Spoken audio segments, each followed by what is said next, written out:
मराठीवरून आता वादंग उठलाय तर त्या संदर्भातल्या टॉप 9 बातम्या। मुंबईत येणाऱ्या माणसाला मराठी शिकलं पाहिजे असं काही नाही। घाटकोपरची भाषा गुजराती आहे। संघाचे भैयाजी जोशी यांच्या वक्तव्यानं वादाचे ठणगे। भैयाजी जोशींचं वक्तव्य मी ऐकलेलं नाही, मात्र महाराष्ट्राची भाषा मराठीच आहे, ती प्रत्येकानं शिकलीच पाहिजे। मुख्यमंत्री देवेंद्र फडणवीसांकडून सभागृहात भूमिका स्पष्ट, तर आदित्य ठाकरेंकडून फडणवीसांच्या भूमिकेचे आभार। अनाजीपंत काल विष कालावून गेलेत। उद्धव ठाकरेंकडून भैयाजी जोशींचा अनाजीपंत असा उल्लेख।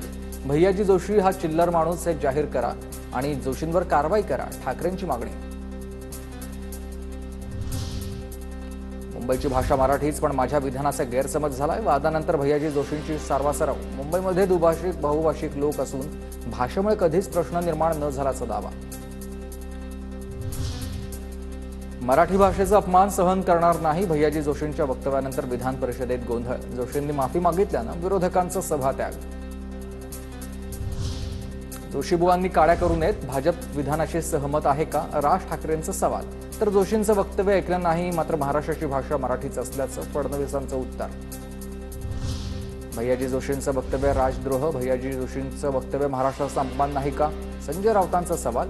तर जोशींच्या वक्तव्याचा फडणवीस अजित पवारांनी निषेध केला पाहिजे, राऊतांची मागणी आहे। तर भैयाजी जोशींचा विचार सरकारला मान्य आहे का, अंबादास दानवेंचा राज्य सरकारला हा सवाल। मुंबई आणि महाराष्ट्राची भाषा मराठीच, भैयाजी जोशी यांनी समजून घ्यावं, जोशी यांनी माफी मागावी, आदित्य ठाकरेंची मागणी आहे।